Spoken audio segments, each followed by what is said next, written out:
48 hours before the world lost Michael Jackson. In breaking news, there are unconfirmed reports that Michael Jackson has died in a Los Angeles hospital. He was on stage, giving a performance that no one knew would be his last. He moved with purpose, sang with fire, and looked like he was ready to reclaim his crown. Are you being serious? Michael Jackson's dead. No!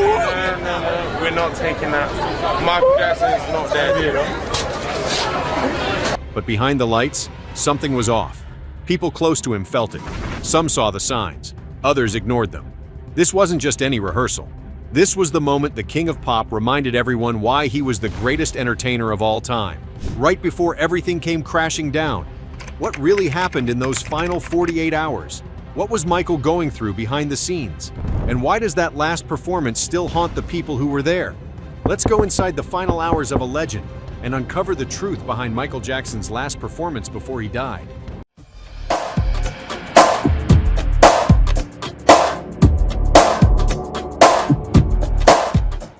In early 2009, Michael Jackson was preparing for what would have been the most legendary comeback in music history, a 50-show residency at London's O2 Arena called This Is It.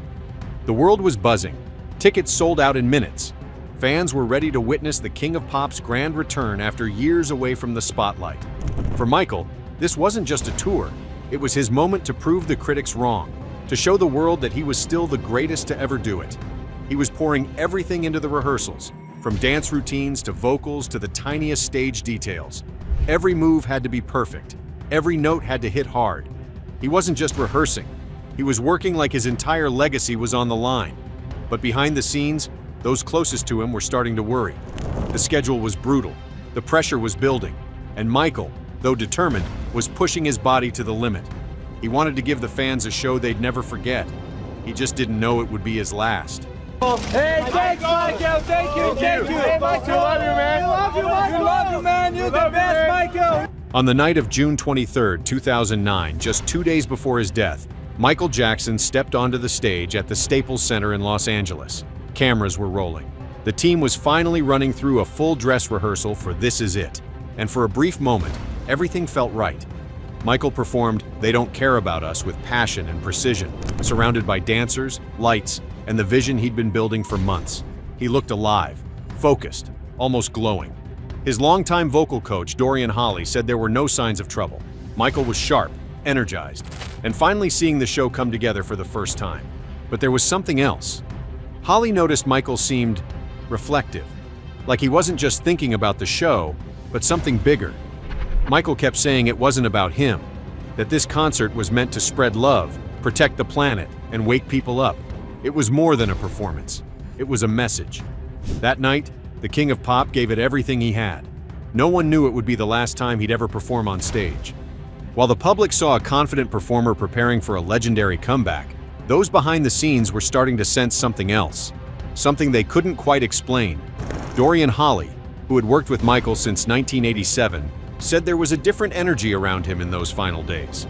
Michael wasn't just focused on choreography or set lists. He seemed deeply introspective. He spoke often about love, about healing the planet, about using the stage as a platform for change. It was like he knew this performance had a greater purpose. But not everyone was reassured by what they saw.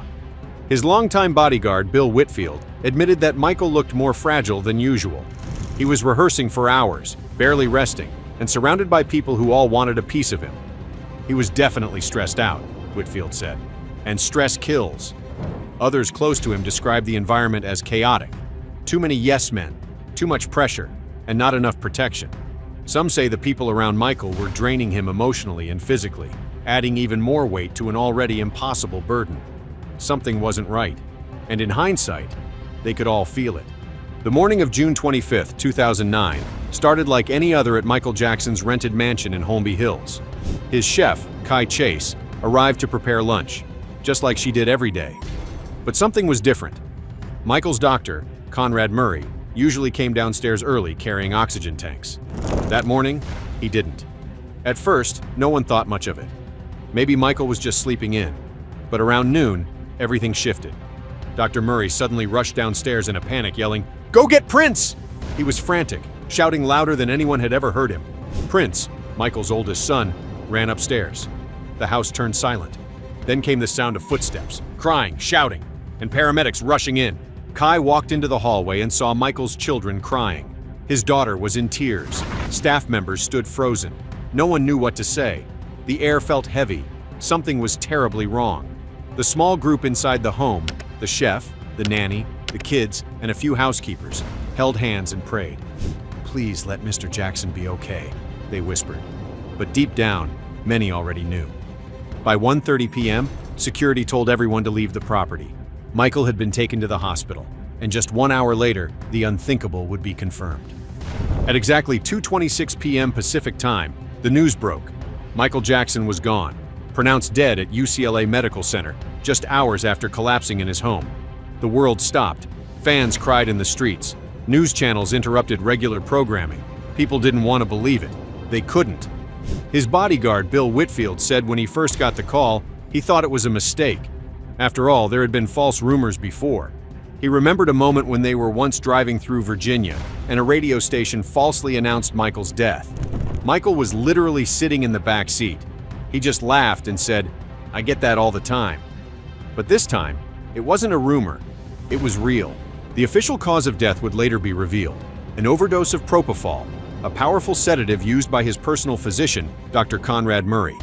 In 2011, Murray was found guilty of involuntary manslaughter and sentenced to prison. But even with a conviction, many still ask the same question: how did this happen? It's the day the music died. This is definitely something that's going to hit our generation forever. It just seems so unreal. I just cannot believe that this is happening. How did one of the greatest performers in history, in the middle of a comeback, just vanish in an instant? In the days and years that followed, the world searched for answers. Yes, Dr. Conrad Murray was convicted, but many felt the blame didn't stop with him. Those closest to Michael believed his death wasn't caused by just one moment or one person, but by years of pressure, exploitation, and emotional exhaustion. Bodyguard Bill Whitfield said it best: "I've often been asked what I think killed him, and I've told people, a lot of everything, and that includes a lot of us." Michael had become the center of a circus, surrounded by people who wanted something from him. Everyone needed a piece of the king. But who was actually protecting him? Who was making sure he rested, ate, recovered? Even his chef noticed the red flags. She saw Dr. Murray carrying oxygen tanks in and out of his room every morning. Why didn't anyone say anything? The stress, the pressure, the relentless rehearsals, the broken trust. It was all building, and in the end, it may have been too much for one man to carry. That final performance on June 23rd wasn't just another rehearsal. Looking back, it felt like a message. One last gift from a man who gave everything to his art. Michael sang "They Don't Care About Us" like he meant every word. He moved like he still had something to prove, not to the world, but to himself. His team saw it. His vocal coach saw it. He was ready, Dorian Holley said. He knew he was about to take the world back. And he wasn't afraid. He wasn't hesitant. He was locked in. All the pain, all the pressure. He turned it into performance. That's what made Michael Jackson who he was. Even when the world tried to tear him down, he rose through the music.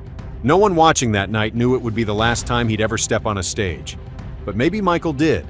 Maybe that's why he gave it everything. There was no second take, no encore, just one last unforgettable moment. Michael Jackson didn't just pass, he left. He left this world after delivering one last message through movement, music, and meaning. That final performance wasn't for applause, it wasn't for headlines. It was a moment of truth from a man who had nothing left to prove, but everything left to give. In just 48 hours, the world lost the greatest performer to ever walk a stage. But the footage lives on, the energy remains, and that haunting question still echoes in the minds of millions. What if there had been just one more show? One more chance for the world to witness the comeback of a lifetime? We'll never know. But that final rehearsal? It told us everything we needed to know about the heart, the passion, and the soul of Michael Jackson. And maybe, just maybe, that was his way of saying goodbye.